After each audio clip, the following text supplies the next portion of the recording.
यकीन करना सीखो। शक शक तो सारी दुनिया करती है। जिंदगी जब देती है तो एहसान नहीं करती, और जब लेती है तो लिहाज नहीं करती। दुनिया में दो पौधे ऐसे हैं तो कभी नहीं मुरझाते, और अगर एक बार मुरझा गए उसका कोई इलाज नहीं।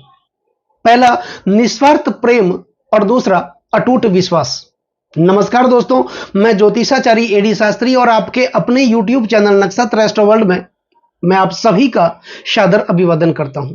दोस्तों, आज का ये जो ज्योतिष का कार्यक्रम है, ये जो राशिफल है, ये कुंभ राशि वाले जातकों के लिए खास है। और ये जो राशिफल है आपकी जन्म की राशि चंद्र राशि पर आधारित है, लेकिन आपके पास अपनी जन्म कुंडली बनी हुई है, आपको अपना लग्न पता है, तो इस राशिफल को आप अपनी लग्न राशि के अनुसार भी देख सकते हैं। दोस्तों, वीडियो शुरू करने से पहले मेरा आपसे हृदय से अनुरोध है, निवेदन है कि अभी तक आप मेरे चैनल पर नए हैं या फिर आपने मेरे चैनल को सब्सक्राइब नहीं किया तो पहले आप चैनल को सब्सक्राइब कर लें। बेल आइकन बटन को दबाना बिल्कुल भी ना भूलें, ताकि मेरे आने वाले और भी नए नए वीडियो के नोटिफिकेशन सीधे आप लोगों तक पहुंचे। लाइक और कमेंट्स जरूर करें, क्योंकि आपका एक लाइक और एक कमेंट्स मेरे अंदर बहुत ज्यादा आत्मविश्वास भर देता है। विशेष तौर पर आज का ये जो राशिफल है, ये 6 महीनों के लिए है, अर्धवार्षिक राशिफल। जुलाई से लेकर दिसंबर 2024 आने वाले 6 महीने कैसे रहेंगे आपके लिए, नवग्रहों की स्थिति किस प्रकार रहेगी, नवग्रह किस प्रकार सुफल देने में सक्षम होंगे। लेकिन आज नवग्रहों की बात नहीं करेंगे, महत्वपूर्ण 4 ग्रहों की बात करेंगे, जिनका राशि परिवर्तन लंबे समय तक हमारे जीवन को प्रभावित करता है। और राशि परिवर्तन ही क्यों, उनका नक्षत्र परिवर्तन भी हमारे जीवन को लंबे समय तक प्रभावित करता रहता है। इसलिए प्रमुख रूप से आज इन 4 ग्रहों की ही बात करेंगे, जो कि आने वाले 6 महीनों में आपके जीवन में क्या कुछ आपको देने वाले हैं, क्या कुछ आपके जीवन में बदलाव लाने वाले हैं। क्या इन 6 महीनों में आपके भाग्य का निर्माण होगा, आपको अपने कर्मों का लाभ प्राप्त होगा, अपने कार्यों का लाभ प्राप्त होगा। क्या आपके जीवन में दुखों का अंत होगा, समस्याओं का अंत होगा, परेशानियों का अंत होगा, कर्जों से मुक्ति मिलेगी, पति पत्नी के रिश्ते अच्छे होंगे, पारिवारिक सुखों की प्राप्ति होगी। क्या होगा विशेष इन 6 महीनों में, आने वाले 6 महीनों में कुंभ राशि वाले जातकों के लिए।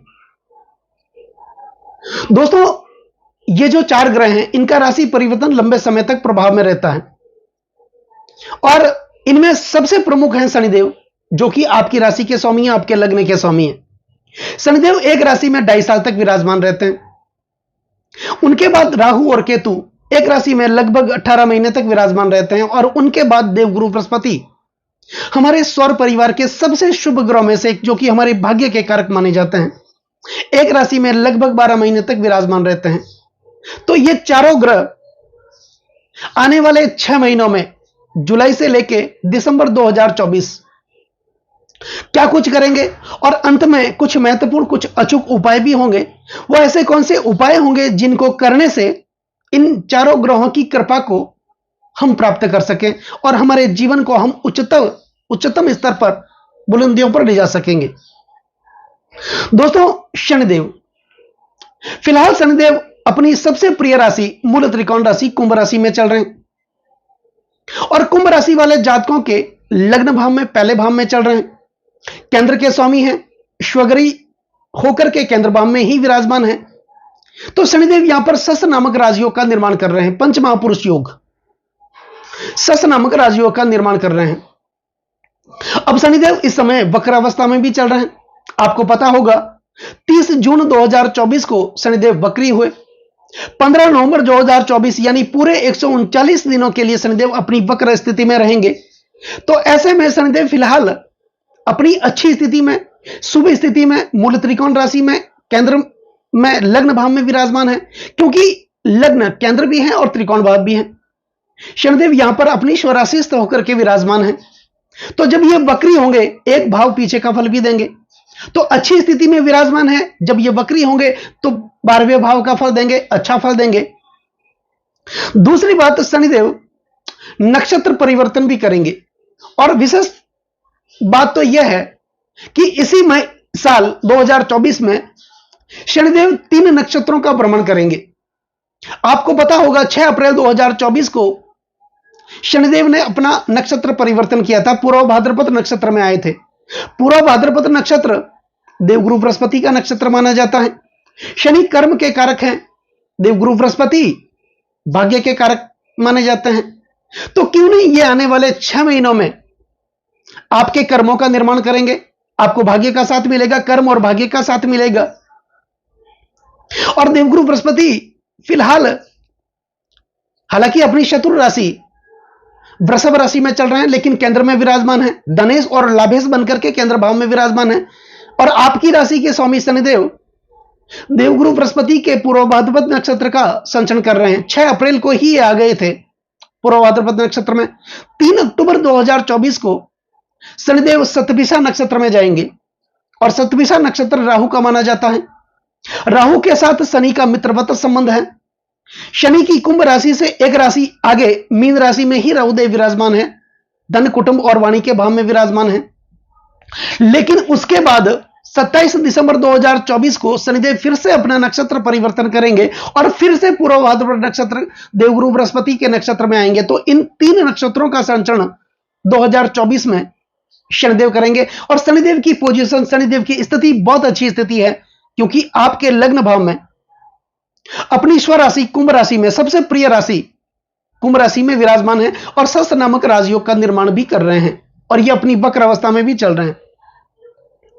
तो यहां पर शनिदेव आपके स्वास्थ्य का, उत्तम स्वास्थ्य का आनंद आपको प्राप्त करवाएंगे, आपके चरित्र का निर्माण करेंगे, आपके स्वभाव में एक अलग प्रकार का निखार उत्पन्न करेंगे, आपकी वाणी में एक अलग प्रकार का मिठास उत्पन्न करेंगे, परिवार के लोगों का आपको साथ मिलेगा।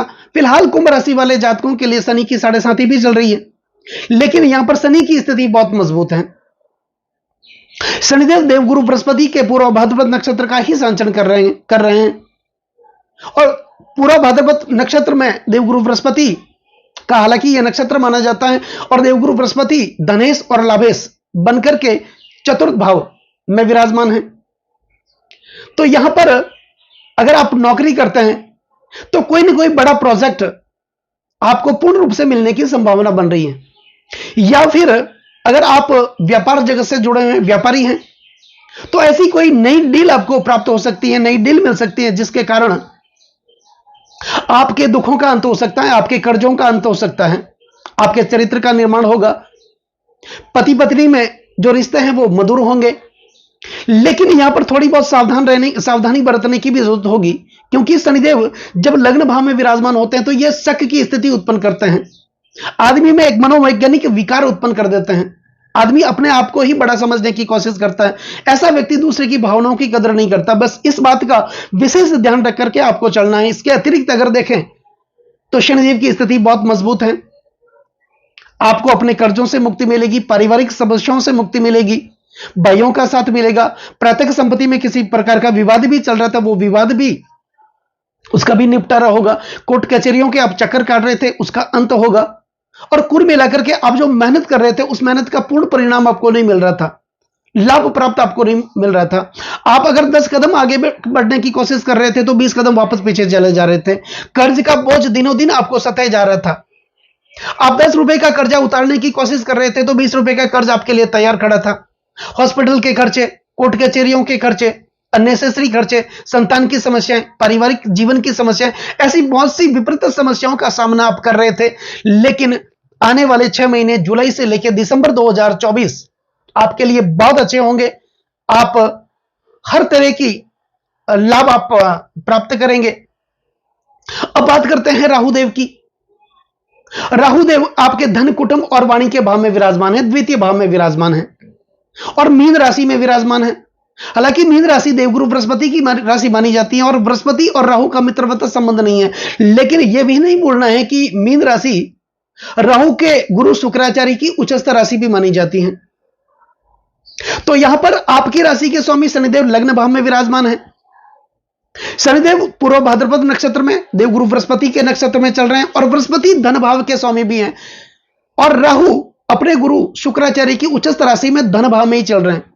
सर्वार्थ चिंतामणि ज्योतिष शास्त्र के अनुसार ऐसा कहा जाता है कि राहु अगर धन भाव में विराजमान होता है और धन भाव का स्वामी अगर अपनी शुभ स्थिति में होता है, उच्चस्थ होता है, मित्र ग्रही होता है, अपने वर्गोत्तम में बली होता है, उस स्थिति में राहु पूर्ण रूप से बली माने जाते हैं और यह जीवन में अचानक से घटनाओं को घटित करने का कार्य करते हैं, शुभ घटनाओं को घटित करने का कार्य करते हैं। तो यहां पर धन भाव, धन, कुटुंब और वाणी के भाव में राहु विराजमान है। निश्चित तौर पर यह आपके जीवन में बहुत बड़ी समस्याओं का अंत करने वाले हैं। भाइयों का साथ मिलेगा। इससे पहले क्या हो रहा था, परिवार में एक मत नहीं था, एकजुटता नहीं थी, सब अलग अलग बिखरे हुए थे। कोई अगर पूर्व की बात कर रहा था तो दूसरा पश्चिम की बात कर रहा था, एक उत्तर की बात कर रहा था, दूसरा दक्षिण की बात कर रहा था। एक परिवार में सामंजस्य नहीं बन रहा था। लेकिन इन आने वाले 6 महीनों में आपके परिवार में बहुत अच्छी स्थिति का निर्माण करेंगे। आपकी वाणी में एक अलग प्रकार का मिठास लेकर के आएंगे। वाणी में जो कटुता चल रही थी, आप कहना कुछ और चाह रहे थे, लोग समझना कुछ और चाह रहे थे, विपरीत परिस्थितियां बनी रही थी, उसका अंत भी होगा। यहां पर आपकी आर्थिक स्थिति अच्छी होगी, रोजगार के नए नए सर्जन भी पैदा होंगे, आय के नए नए अवसर आपके लिए बनेंगे, लक्ष्मी की प्राप्ति होगी। जो लक्ष्मी रूठी हुई थी आपसे, पैसे आ तो रहे थे लेकिन अननेसेसरी खर्च हो रहे थे, पैसों की बरकत नहीं हो रही थी, बचत नहीं हो रहे थे, लेकिन यहां पर बचत भी होगी। आप दिनों दिन आगे बढ़ेंगे, बैंकों से आपका ट्रांजैक्शन बढ़ेगा। तो ये समय आने वाले 6 महीने आपके लिए बहुत अच्छी स्थिति का निर्माण राहु देव और शनिदेव भी करने वाले होंगे। दूसरी बात करते हैं देवगुरु बृहस्पति की। तो बृहस्पति यहां पर चतुर्थ भाव के अंदर विराजमान है। चतुर्थ भाव माता का भाव माना जाता है। तो माता से वात्सल्य की प्राप्ति होगी, माता से आर्थिक प्रगति मिलेगी, माता से आर्थिक लाभ भी आपको मिलेगा। लेकिन माता के स्वास्थ्य का आपको ध्यान रख करके चलना है। दूसरी बात, यही चतुर्थ भाव प्रॉपर्टी का भाव माना जाता है। गाड़ी, मोटर, बंगले, नौकर चाकर सबका भाव माना जाता है। देवगुरु बृहस्पति इसी भाव में विराजमान है, वृषभ राशि में विराजमान है। हालांकि ये शत्रु राशि में विराजमान है, लेकिन केंद्र भाव में विराजमान है। और आपकी राशि के स्वामी शनिदेव इस समय पूर्व भाद्रपद नक्षत्र देवगुरु बृहस्पति के नक्षत्र में विराजमान है। देवगुरु बृहस्पति धनेश और लाभेश बनकर के आपके चतुर्थ भाव में विराजमान है। तो यहां पर धन की भी प्राप्ति होगी, पारिवारिक सुखों की प्राप्ति होगी, आय के नए नए अवसर आपके लिए उत्पन्न होंगे। आप इस समय में, इन 6 महीनों में कोई प्रॉपर्टी खरीद सकते हैं, मकान बना सकते हैं, नया मकान खरीद सकते हैं। यहां पर अगर आप राजनीति से जुड़े हुए हैं, पॉलिटिक्स से जुड़े हुए हैं, तो आपको कोई ना कोई बड़ा कारोबार मिल सकता है, कोई ना कोई बड़े आपको जिम्मेदारी मिल सकती है, जिसके कारण आपका कद बढ़ सकता है, मान सम्मान और पद प्रतिष्ठा बढ़ सकती है। अब देवगुरु बृहस्पति धनेश और लाभेश बनकर के चतुर्थ भाव में विराजमान है और इनकी जो सप्तम दृष्टि वो आपके दशम भाव पर जा रही है। मंगल की राशि वृश्चिक राशि पर जा रही है। निश्चित तौर पर इस समय इन आने वाले 6 महीनों में आपको पद और प्रतिष्ठा की प्राप्ति होगी। कोई ना कोई बड़ा प्रमोशन आपको मिल सकता है। जो पदोन्नति आपकी रुकी थी वो पदोन्नति फिर से आपको मिल सकती है। आपके सपने, आपकी इच्छाएं पूरी हो सकती हैं। कर्म का आपको साथ मिलेगा। पिता के साथ संबंध आपके मजबूत होंगे। पिता से धन की आवक होगी और पिता के साथ अगर आप कंधे से कंधा मिलाकर के आगे बढ़ेंगे, निश्चित तौर पर आपके जीवन में सुखद अनुभूति आप करेंगे। तो बृहस्पति यहां पर धनेश भी है, लाभेश भी है। तो एकादश भाव का फल भी आपको प्राप्त होगा। आपके इनकम में बढ़ोतरी होगी, आपके आय में बढ़ोतरी होगी, आपके सपने और इच्छाएं आपके पूर्ण होंगे और इस समय रोजगार के नए नए अवसर भी आपको प्राप्त होंगे। आय के नए नए अवसर आपको प्राप्त होंगे। आपकी आमदनी भी बढ़ेगी, कोई नया इंक्रीमेंट आपको मिल सकता है, आपकी सैलरी भी बढ़ सकती है और जहां आप कार्य करते हैं वहां पर आपका कद बढ़ेगा, आपका मान सम्मान पद प्रतिष्ठा बढ़ेगी, जिसके कारण आपका रुतबा भी बढ़ेगा। आप सम्मान की दृष्टि से देखे जाएंगे। केतु आपके अष्टम भाव में विराजमान है। दोस्तों, केतु वैराग्य के ग्रह माने जाते हैं। केतु एक सन्यासी हैं जिनके पास दड़ है, सर नहीं है, और यह केतु आपके अष्टम भाव में विराजमान है। तो अष्टम भाव वैराग्य का भाव भी माना जाता है, गुप्त रहस्यों का भाव माना जाता है और राहु और केतु एक रहस्यमय ग्रह माने जाते हैं। हमारे जीवन में अचानक से घटनाओं को घटित करने का कार्य करते हैं राहु और केतु अष्टम भाव में विराजमान है। अष्टम भाव प्राप्ति और परिवर्तन का भाव माना जाता है। निश्चित तौर पर आने वाले 6 महीनों में आपके जीवन में कोई ना कोई बड़ी प्राप्ति होगी, कोई ना कोई बड़ा परिवर्तन होगा, जिसके कारण आपके जीवन का निर्माण होगा। यहां पर धर्म के प्रति आपका रुझान बढ़ेगा, आध्यात्म के प्रति आपका रुझान बढ़ेगा। कोई ना कोई सामाजिक या धार्मिक आयोजन होगा जिस आयोजन में आप हिस्सा लेंगे, बढ़ चढ़कर के भाग लेंगे, जिसके कारण आपका रुतबा बढ़ेगा।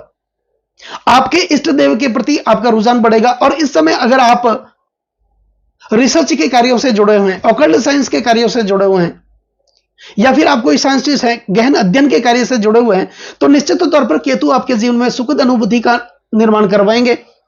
आपको अच्छा आर्थिक प्रगति भी देंगे, कोई न कोई नई प्राप्ति देंगे, नया परिवर्तन देंगे। और यदि आप अपने जन्म स्थान से दूसरे स्थान पर जाकर के कोई रोजगार लगाएंगे, कार्य करेंगे, वहां पर आपको उत्तम परिणाम ये केतु आपको देने वाले हैं। तो कुल मिलाकर के अगर देखा जाए तो कुंभ राशि वाले जातकों के लिए आने वाले जो 6 महीने, जुलाई से लेके दिसंबर 2024, बहुत अच्छी स्थिति का निर्माण करने वाले हैं। और शनि के बारे में तो अक्सर कहा जाता है कि शनि कर्म के कारक हैं, और ये जब देने लगते हैं तो रंग को भी राजा बना देते हैं। हमारे कर्मों का पूर्ण परिणाम ये शनिदेव देने वाले हो सकते हैं। शनि को अंग्रेजी में सैटर्न कहा जाता है। व्यक्ति अपने जीवन में कितना भी सेट क्यों जाए, उनको भी ये टर्न दे देते हैं। तो शनि की स्थिति यहां पर बहुत मजबूत है, वक्र अवस्था में भी चल रहे हैं, तो द्वादश भाव का फल देंगे। द्वादश भाव विदेश का भाव माना जाता है, नदी के उस पार का भाव माना जाता है, समुद्र के उस पार का भाव माना जाता है। तो यहां पर अगर आप इंपोर्ट एक्सपोर्ट का कोई कार्य करते हैं, उसमें बहुत अच्छा शनिदेव आपके लिए करने वाले हैं। अगर आप विदेश जाने की कोशिश कर रहे हैं, यहां पर आप विदेश भी जा सकते हैं। वीजा में कोई प्रॉब्लम आ रही थी, उस प्रॉब्लम का अंत भी शनिदेव यहां पर करेंगे। तो कुल मिलाकर के ये अच्छी स्थिति का निर्माण करने वाले होंगे। लेकिन एक बात यहां पर ध्यान रखना है, अपने चरित्र को अच्छा बना करके रखना है, गलत लोगों का संगत नहीं करना है। दूसरी बात, गलत लोगों का आचरण को फॉलो नहीं करना है, अच्छा खान पान करना है, सुबह जल्दी उठना है, मॉर्निंग वॉक, मेडिटेशन ये आपको करना है, अध्यात्म को अपने इष्ट की हमेशा उपासना करनी है। तो कुल मिलाकर के शनिदेव की कृपा आप लोगों पर हमेशा बनी रहेगी। तो अब बात करते हैं कुछ प्रमुख उपायों की, कुछ महत्वपूर्ण उपायों की। तो उपायों में सबसे पहले शनि के बीज मंत्रों का उच्चारण करें, शनि के पौराणिक मंत्रों का उच्चारण करें, शनि के गायत्री मंत्रों का उच्चारण करें। ओम नीला जन्म समाभासम रविपुत्रम यमागर्जम छाया मार्तंड संभूतम तम नमामि शनैश्चर। इस मंत्र का नियमित आप उच्चारण करते रहें। नियमित हर शनिवार के दिन शनि मंदिर में जाएं, संध्या काल के समय भगवान शनि के दर्शन करें। हो सके तो अपने मुख से हनुमान चालीसा का पाठ करें, हनुमत स्तोत्र का पाठ करें, हनुमत बाहुक का पाठ आप जरूर करें, और एक बार साल में एक बार सुंदर कांड का पाठ आप जरूर करें। शनि के गायत्री मंत्र ओम कृष्णा गाय विद्महे रवि पुत्र धीमी तनो शनि प्रचोदयात्, इस मंत्र का नियमित आप उच्चारण करते रहें। शनि के संबंधित जो वस्तुएं हैं उस वस्तुओं का आप दान करें, लोह पात्र का दान करें, काले तिल और काले उड़द का दान करें।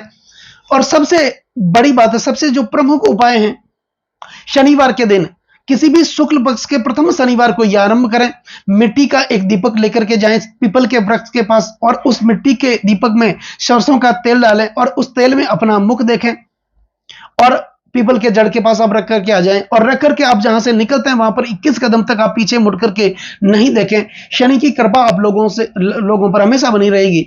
तो दोस्तों, कैसा लगे ये वीडियो अगर आपको अच्छा लगा हो, मेरा समझाना आपको अगर सार्थक लगा हो, तो इस वीडियो को आप आगे से आगे शेयर जरूर करें, और कमेंट्स में जय शनिदेव लिखना ना भूलें। जय शनिदेव, नमस्कार दोस्तों।